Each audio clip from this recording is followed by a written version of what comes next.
For latest updates and short audio clips, follow us on Instagram, Reading the Author.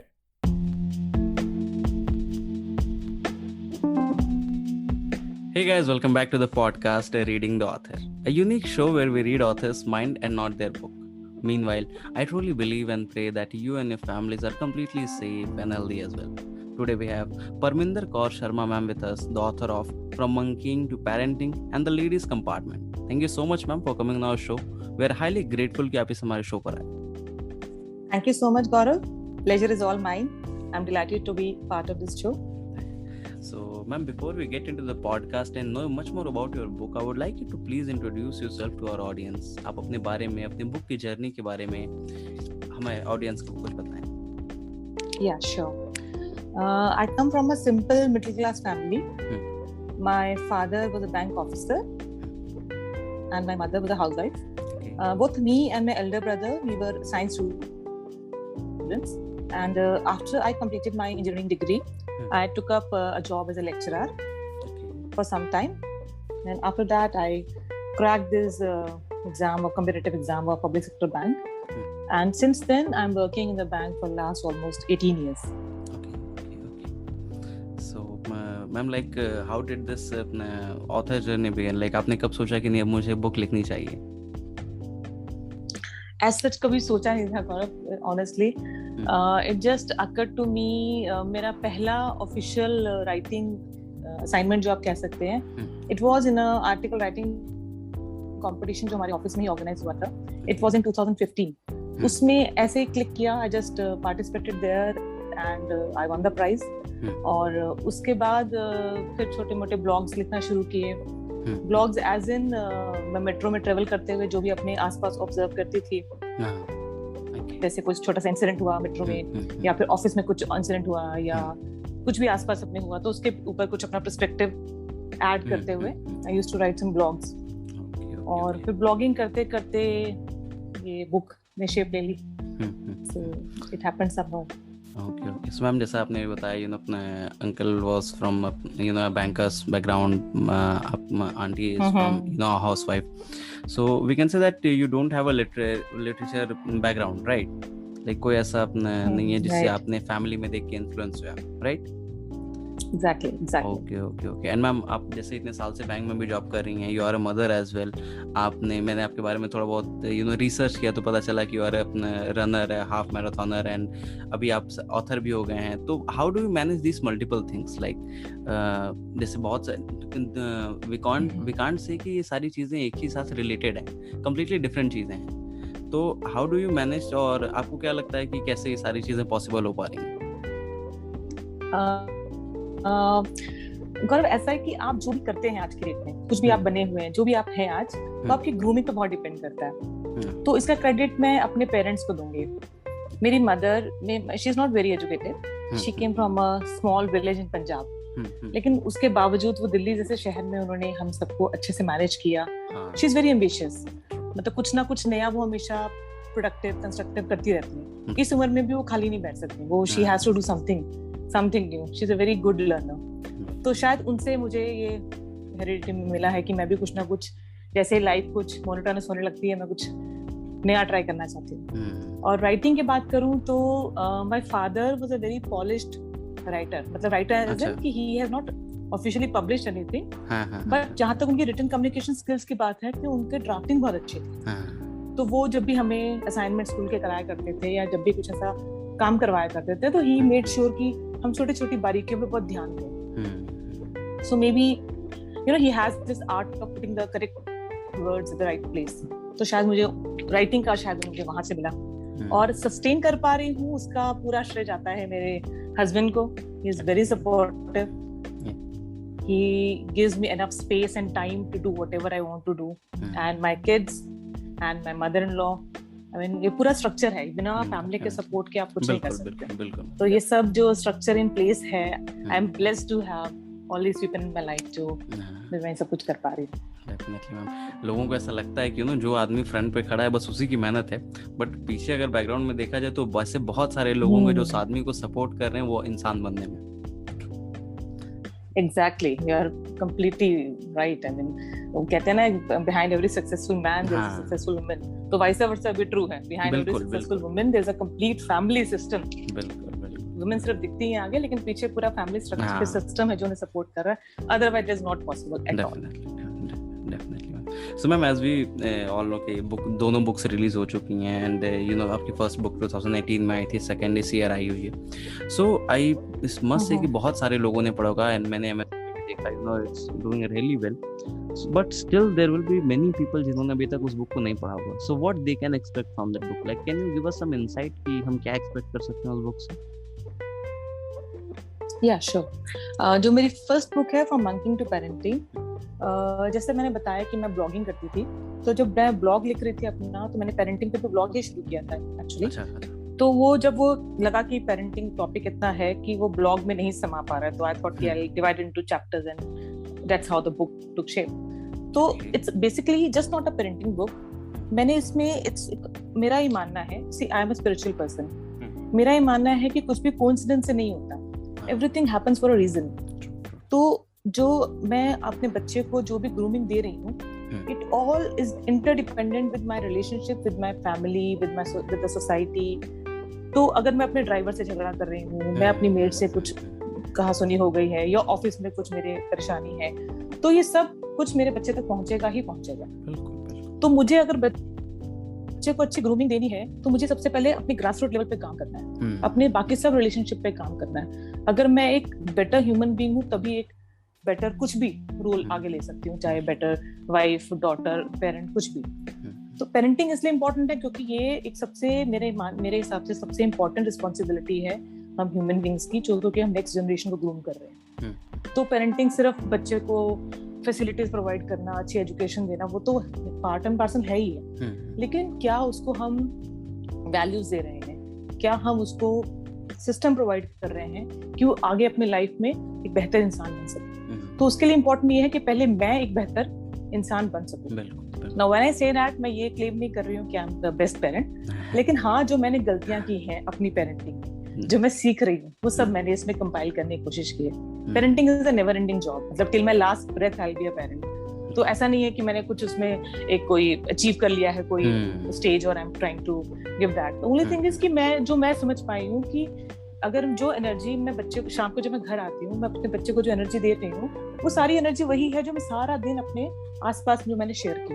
तो अगर मैं वहां ठीक कर लूंगी, तो मेरे को शाम को बच्चे को मैं बेटर ग्रूम कर पाऊँ. तो इट्स ऑल अबाउट दैट. इसमें मैंने कुछ डायरेक्ट पेरेंटिंग इश्यूज की बात की है, जैसे कि hyper activity, child bullying, child tantrums, और इनडायरेक्ट पेरेंटिंग इश्यूज की भी बात की है, जैसे आपका स्पाउस के साथ कैसा रिलेशनशिप है, आपका अपने इन-लॉज के साथ कैसा रिलेशनशिप है, आपका बच्चे के टीचर के साथ कैसा रिलेशनशिप है, ये सब मैटर करता है. तो ये सब मैंने अपनी फर्स्ट बुक में कंपाइल किया है. जो मेरी सेकंड बुक है, या प्लीज. हाँ ma'am, what I was saying कि अपने, जैसे वो कहते हैं ना कि बच्चे सिर्फ आपकी बातों से नहीं सीखते, वो जो आप करते रहते हैं उसको देख के वो चीज़ वो सीखते हैं. So and what I personally feel ma'am, like कि जैसे आपकी फर्स्ट बुक थी, राइट, एंड बहुत सारे ऑथर्स को अगर देखा जाए तो when it comes to their first book, they want to be on a safe side. Safe side का मेरा मतलब यहाँ पे है कि जैसे लेट्स से कि when it comes to like book reading, अगर यूथ पढ़ रहा है या बहुत सारे लोग अगर पढ़ रहे हैं बुक को, तो आई फील कहीं ना कहीं कि they are inclined towards the romance genre. Like लोगों को फिक्शन वर्ल्ड में रहना या ऐसा, ये चीज़ें पसंद है. But when it comes to like parenting, तो it's truly I can say कि एक टफ टॉपिक था लिखने के लिए, पहली बात तो, क्योंकि बहुत सारे ऐसे कॉन्ट्राडिक्टरी चीज़ें भी उसमें होंगी जो लोगों को अग्री नहीं करने पे मजबूर करेगी. और आपकी पहली बुक भी थी, तो उस वजह से इतना ये आई कैन से कि एक रिस्क लेने की जो हैबिट है, सो वो जर्नी कैसे रही आपकी? लाइक आपने पहली बुक को यही क्यों चुना, मतलब पहले बुक का टॉपिक ये क्यों चुना? अगेन गौरव, मैंने प्लान नहीं किया था एक्चुअली. मेरे को बस it's my writing is all about my perspective. मेरे ब्लॉग का टाइटल भी ये है कि माय जर्नी माय पर्सपेक्टिव. तो मैं जो भी महसूस करती हूँ, writing is like a meditation to me. तो मैं जो भी महसूस करती हूँ मैं वो लिखती हूँ. आई कैन नॉट, मैं एक मैकेनिकल प्रोसेस नहीं कर सकती कि पहले मार्केट स्टडी करूँ. क्या करना चाहिए, मैं ये नहीं कह रही हूँ, ऑफिस को करना चाहिए, बट मैं ऐसा नहीं कर पाती हूँ कि मैं मार्केट स्टडी करूँ कि क्या बिक रहा है वही लिखूं. वो मेरे को जो लिखना है, जो मेरे अंदर क्रिएटिव आ रहा है, मैं वो लिखती हूँ. अब वो कितना सक्सेसफुल हो पाता है, कितना नहीं हो पाता, वो अलग बात है, because of course sale is important for any author, but I'm not writing to sell. I'm writing to express myself. I'm writing to share whatever I've learned in my journey. That is my whole motive. So parenting एक topic है जो बहुत close to my heart है, because every parent love their kids, no doubt about that. लेकिन मुझे ऐसा लगता है कि मुझे इस फील्ड में, बाकी किस फील्ड में मैं कम ज्यादा कर लूँ चलेगा, लेकिन एज अ पेरेंट मुझे अपने बच्चे को बेस्ट देना है. तो इसलिए उसी के बारे में इंट्रोस्पेक्ट करते करते ये बुक शेप ली. मैंने सोचा नहीं कि मैं रिस्क ले रही हूँ, पहली बुक है, इतना टफ टॉपिक लिख रही हूँ, इतना नहीं सोचा ऑनेस्टली. बस मन में आया, लिख दिया, कर दिया. मैम ये जो सेकंड बुक है आपके जिसका टाइटल है द लेडीज कंपार्टमेंट, लाइक ये टाइटल से तो मेरा पर्सनल क्या ओपिनियन था इसको टाइटल देखने के बाद कि ओके अपने जैसे ट्रेन्स में होते हैं लेडीज कंपार्टमेंट या ऐसे उस बेसिस में या वहाँ के कुछ गॉसिप टाइप ऐसे कुछ होंगे, but still I would request you to please share कि आखिर क्या है इस बुक में. ये book ladies compartment, it's a collection of short stories. 5 characters हैं मेरी स्टोरीज में, वैदेही, तारिणी, रमा, भौमी एंड भाव्या. ये 5 कैरेक्टर्स की स्टोरी है and these are inspired by true events. When I say true events, they are not actually biographies, लेकिन जो छोटे छोटे इवेंट्स हैं स्टोरीज में वो कहीं ना कहीं एक्चुअल में मेरे साथ या मेरे आसपास अपने साथ मैंने होते हुए देखे. तो उन इवेंट्स को थोड़ा सा चेंज करके, थोड़ा सा उसको फैक्ट्स और फिक्शन दोनों को मिक्स करके मैंने ये कंपाइल की है. और कंपार्टमेंट एक वो धागा है जो इन सारी स्टोरीज को आपस में बांधता है. अब ये कंपार्टमेंट मेरा चूज करने का पर्पस ये भी था क्योंकि I was actually travelling in the ladies compartment when this idea first came into my mind. तो वो कहीं ना कहीं इसलिए भी मेरे बैक ऑफ द माइंड में वो था कि बिकॉज हम ट्रैवल कर रहे होते हैं ना, there are so many people जो आते हैं जाते हैं, कहीं आप कन्वर्सेशन ओवरहियर कर लेते हो फोन पे, तो there are so many things to pick up. और तो बस उनसे कुछ जुड़ता गया. और ये जो 5 कैरेक्टर्स हैं, इनकी स्टोरीज है. ये 5 कैरेक्टर्स कुछ ना कुछ, देखो कभी हम सबके लाइफ में कुछ ना कुछ कमी है, कभी किसी को मुकम्मल जहां नहीं मिलता. तो that is the theory behind this stories कि हर इंसान के पास कुछ ना कोई प्रॉब्लम है.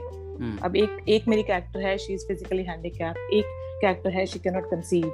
एक कैरेक्टर है हु लॉस्ट हर हस्बैंड. तो हर किसी के लाइफ में कुछ ना कुछ कमी है, बट डिस्पाइट दैट वो कैसे अपनी स्ट्रगल्स के से उभर के एज अ विनर बाहर आ रही है. That is the story all about. Okay. Ma'am आपने वो मूवी देखी है अपना लाइफ इन अ मेट्रो, काफी पहले रिलीज हुई थी. Yeah right. Some sort of that, right? Okay, yeah I can recall that.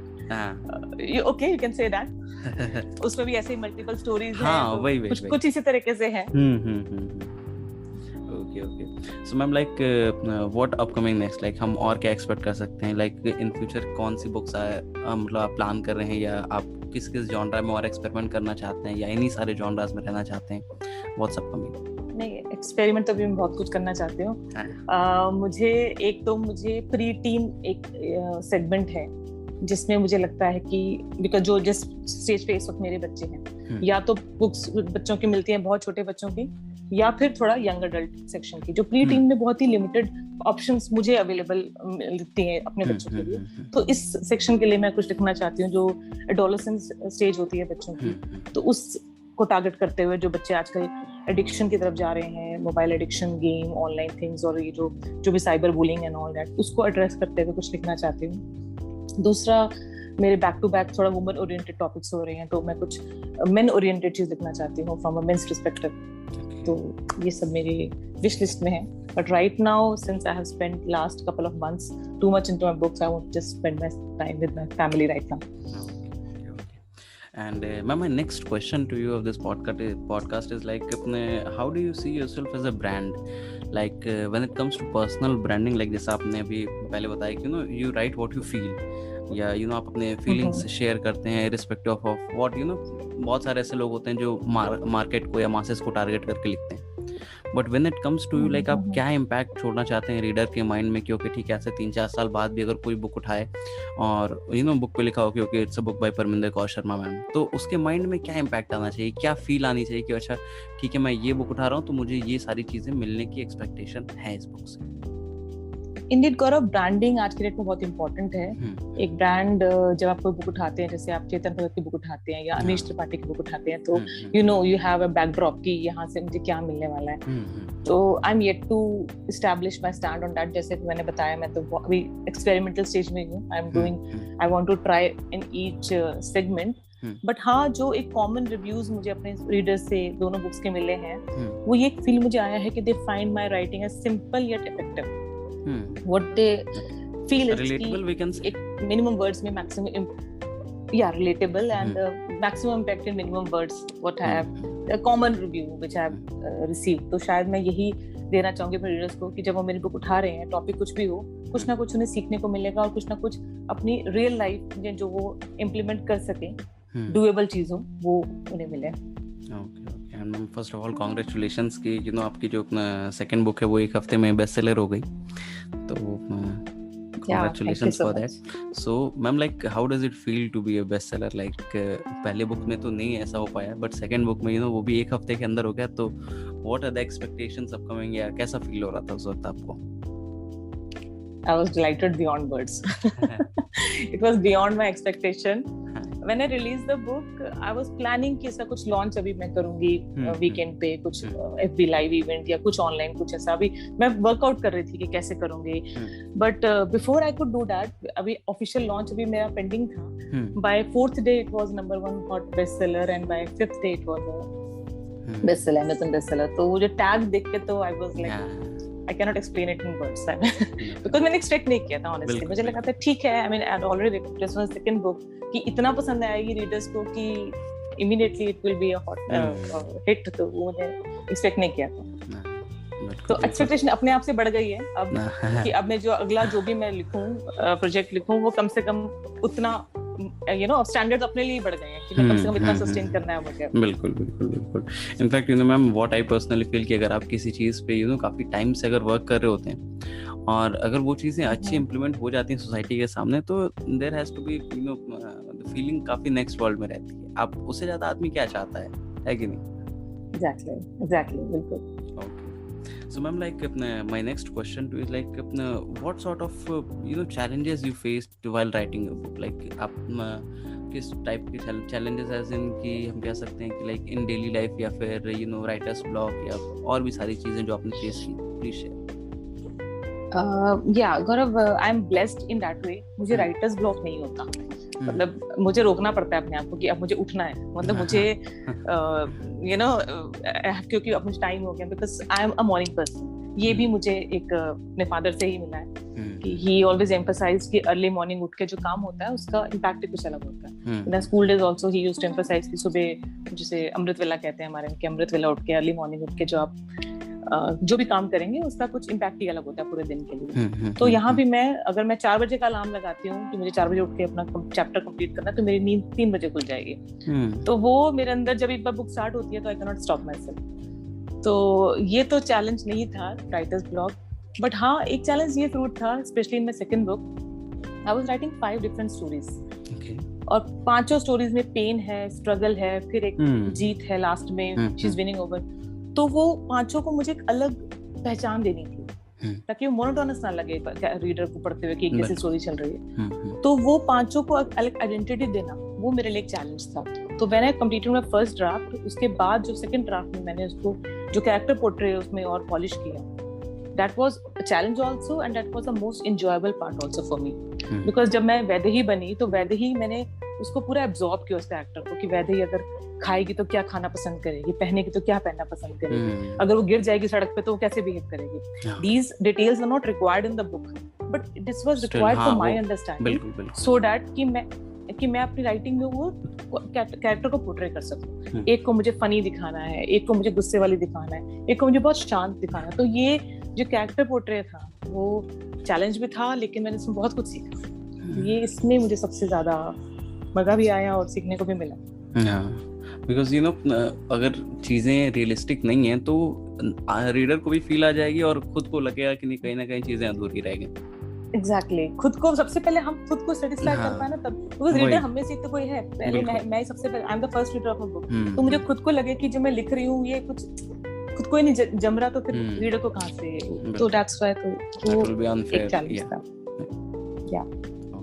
And ma'am, do you feel like competition? What sort of competition in this field? Like अगर देखा जाए तो basically अगर बोला जाए तो लॉकडाउन से काफी ज्यादा राइटर्स निकल के आने लगे हैं, बहुत ज्यादा राइटर्स हर हफ्ते exactly बहुत सारी बुक्स पब्लिश हो रही हैं. So what sort of competition do you feel like कि कैसे मार्केट की स्ट्रेटेजी होने वाली है, या कैसे कौन सा ऑथर कैसे अलग होने वाला है? How do you feel? या आप कैसे चीजों को टैकल करते हैं? लॉकडाउन का वैसे फायदा तो राइटर्स को बहुत हुआ है। मैंने भी अपने क्वारंटाइन पीरियड में ही अपना आउटलाइन फाइनल किया था, तो लॉकडाउन का भी फायदा तो बहुत हुआ है। बट कंपटीशन की यहाँ तक बात करूँ गौरव, तो पहली बुक में तो मुझे बिल्कुल कंपटीशन फील नहीं हुआ, बिकॉज मैंने लिखी और छोड़ दी। कभी सोचा नहीं कि कितना सेल्स हो रहा है, नहीं हो रहा है। तब वैसे भी मैंने वैनिटी पब्लिशिंग की थी, तो things were different at that time, it was my learning stage. अभी मैंने सेल्फ पब्लिश किया KDP पे, तो अब ranks matter to me, और after being a bestseller now they matter even more. तो अब taste of competition आने लगा इस बार। तो competition तो exactly tough है, and book marketing is a very big challenge. लिखना अलग पार्ट है, writing is another part, creative part, लेकिन उसको मार्केट करना और वो अपने रीडर्स के सामने आना, that is again a very tough part which I'm still learning to do, कि कैसे इसको sustain करना है। तो but at the same time मैं ये भी कहना चाहूंगी कि आई थिंक हर राइटर का अपना स्पेस है, अपना जोन है। I have a very limited readers. I won't say कि I'm very big writer. I'm a very small set of readers. लेकिन फिर भी जो मेरा रीडर जो वो पढ़ रहा है, जैसे एक मेरे अभी रिव्यूज किसी ने शेयर किया, somebody compared me with Sudha Murthy ji. It's a very big honor for me. But he said कि last time मैंने ऐसे कुछ पढ़ा था तो सुधा मूर्ति जी की बुक में पढ़ा था. तो again it was another bestseller tag के बाद that was the second best thing that happened with this book. तो ऐसा नहीं है कि एक रीडर अगर एक बुक पढ़ रहा है तो उसको उसी टाइप की बुक ही चाहिए. तो वी हैव, अगर आपका कंटेंट अच्छा है, रिलेटेबल है, तो I think readers are there. And ma'am like do you have any writing schedules? आप किसी एक परफेक्ट टाइम पे, या जैसे आपने बताया you are a morning person, तो क्या आप बस सुबह लिखते हैं, डेली लिखते हैं, या कभी कुछ थॉट आया तो फोन में नोट कर लिया, बाद में बैठ के लिख रहे हैं? कैसे होता है आपके साथ ऐसा? ऐसे ही होता है कि कभी कोई थॉट आया तो फोन पे लिख लिया. Specially my travel time, I use it for my best. Before lockdown, travel time before lockdown था, जब तक मैं मेट्रो में ट्रैवल कर रही थी, तब मैंने इसका बहुत, मेरी फर्स्ट बुक ऑलमोस्ट पूरी फोन पे लिखी थी. सिर्फ एडिटिंग पार्ट मैंने पीसी पे किया था, अदरवाइज बुक मेरी पूरी फोन पे ही थी. और अगेन मैं मॉर्निंग में लिखी, मॉर्निंग में पाती. दिन में एक्चुअली क्या होता है ना, there multiple things going on, office भी जाना है, बच्चों को भी देखना है, फिर शाम को आके आपको जो मैंडेटरी टास्क आपके साथ असाइन है वो भी करने हैं. तो दिन में तो you are totally different person. In early morning I am totally different person. अगर दिन में मैं पढ़ना भी चाहूंगी तो I just can not relate with what I have written in the morning. मतलब मुझे आई कैन रिलेट कि अच्छा मैंने नहीं लिखा है, तो वो आपका मेंटल जोन ही अलग हो जाता है दिन के समय, बिकॉज वो लॉजिकल माइंड टेक ओवर कर लेता है ना दिन में when you are doing your routine work. So I prefer and I do my morning writing ritual. Okay. And ma'am, my next question to you is a sort of अपना अगर देखा जाए तो एक ओपिनियन है जिसके बारे में हम बात करने वाले हैं. Ma'am, what I personally feel कि जैसा भी हम लोगों ने कुछ टाइम पहले अभी बोला कि writers are getting increased day by day lockdown से, बट कहीं ना कहीं साइमल्टेनियसली देखा जाए तो readers are getting less day by day. जो पढ़ने के लिए रीडर्स हैं, या जो आप कह सकते हैं कि ऐसे बहुत सारे लोग हैं जो बुक पढ़े नहीं है, बट पढ़ते नहीं है, बट उन्होंने लिख दी है. और ऐसे भी बहुत सारे लोग हैं जो कि एक बुक पढ़ने के लिए जो पेशेंस चाहिए होता है, वो वैसे भी देखा जाए तो यूथ में बहुत कम है. एक इंस्टाग्राम रील 15 सेकंड की हम जल्दी जल्दी स्वाइप अप करते रहते हैं कि कुछ नया दिखे. So what sort of measures we can take to make the readers inclined towards reading once again, या इस गैप को कम कैसे किया जा सकता है आपके हिसाब से, कैसे होगा? You are right. आजकल अटेंशन स्पैन इतना कम हो गया है कि हमें वीडियोस भी नहीं देखनी, अब रील्स देखनी है. उससे भी छोटा, मतलब इतना फ्लैश मेमोरी हमारी इतनी वो है कि हम, मतलब कमिटमेंट एक बुक के साथ तो बहुत बड़ी बात है. You are exactly right in that. और सीरियसली जब मैं लिख रही थी, मुझे आसपास से फीडबैक मिल रहा था कि तुम इतनी मेहनत कर रहे हो और पढ़ेगा कौन? मतलब आजकल कौन, किसके पास टाइम है बुक पढ़ने का, किसके पास इतना पेन लेता है कोई की पढ़ना और all those things. But at the same time मुझे लगता है कि शायद अगर अच्छी एक स्टोरी में हुक होती है तो you eventually you grab readers' attention. और that is the only way to win your readers. You have to, तभी मेरे short story से concept, otherwise each story I was earlier planning to make it a full novel. But फिर मुझे लगा कि full novel के लिए मुझे एक्चुअली मेरे लिए ही कोई एक मोटा नॉवल पढ़ना है, इतना कमिटमेंट एज अ रीडर मैं खुद ही कभी मतलब आज मैं नहीं रिलेट कर पाती, लेकिन शॉर्ट स्टोरीज फटाफट क्लिक कर जाती हैं. मैं मेंस पर्सपेक्टिव से जो मैं बात कर रही थी कि I want to write my next book, that is a flash fiction what I am planning to do. Flash fiction means even shorter than a very short story. तो क्या होता है कि शॉर्ट स्टोरीज फिर भी आपकी अटेंशन ग्रैब कर लेती है, and with e books and you know all those things आप फिर भी ट्रेवल करते हुए कहीं ना कहीं आप कैच कर लेते हो. And then audio books are also picking up.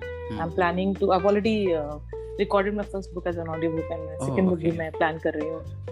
Yeah, the recording is under progress on the second book. तो ये चीजें podcast and audio books, these things are coming to picture. तो drive करते समय, travel करते समय, you know, if you are not reading, listening is something, you know, it's an easier thing to do. बिल्कुल. तो that way we can reach our readers.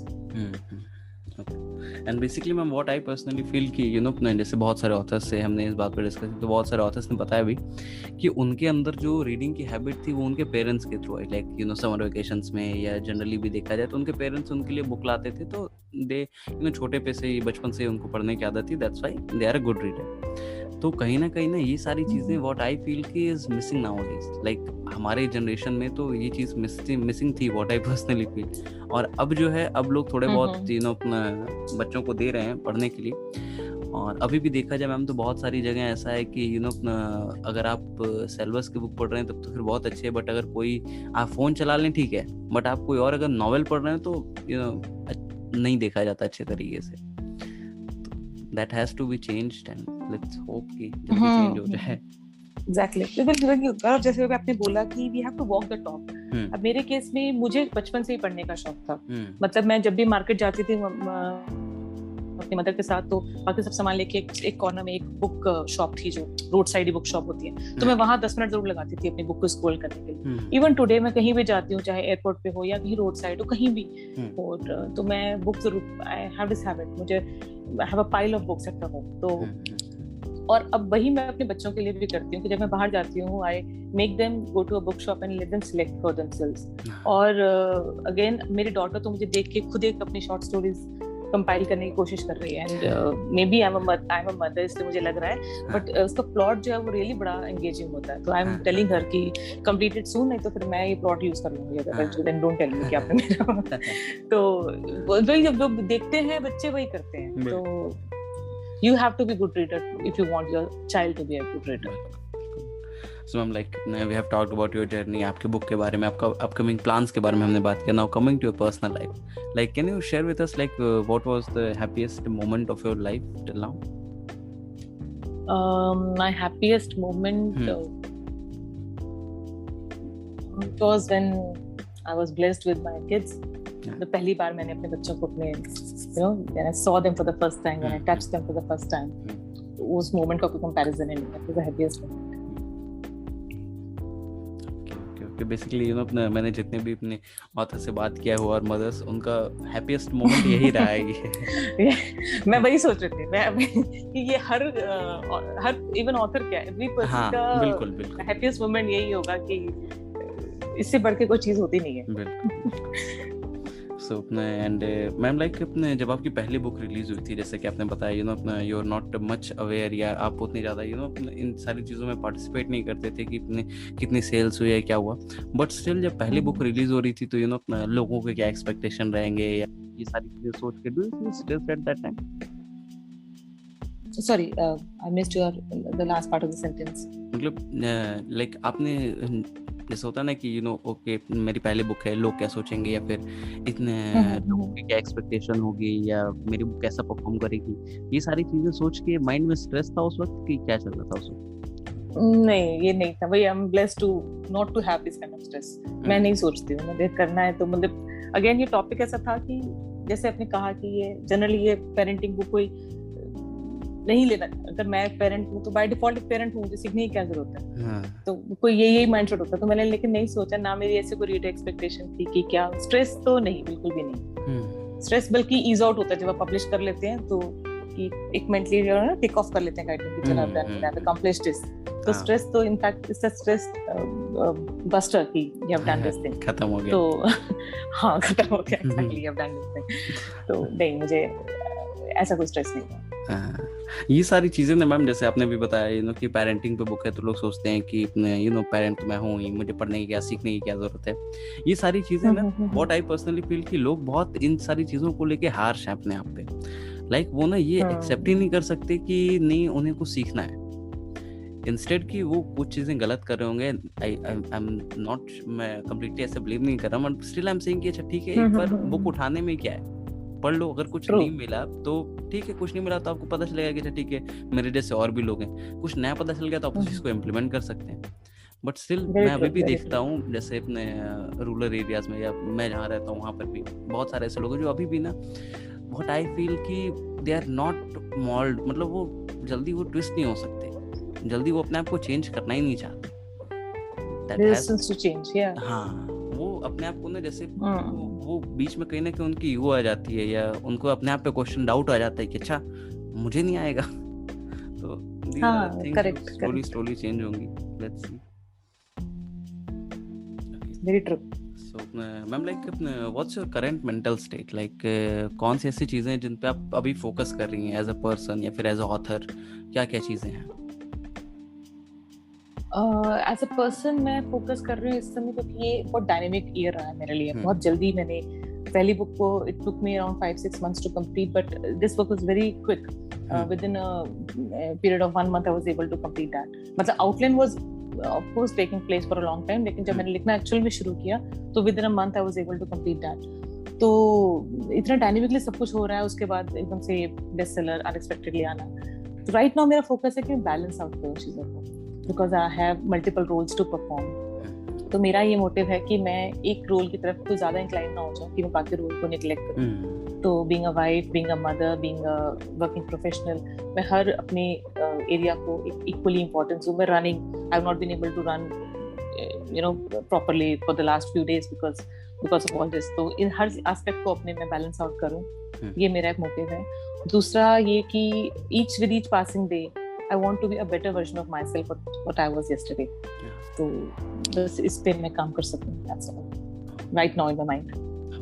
And my last question to you of this podcast is like what's your advice for the upcoming authors? Like ऐसे बहुत सारे लोग होंगे जो इस episode को सुनने के बाद लिखना स्टार्ट करेंगे, या बहुत टाइम से लिख रहे होंगे बट अभी तक पब्लिश नहीं कर पाए होंगे. So what's your one piece of advice for them?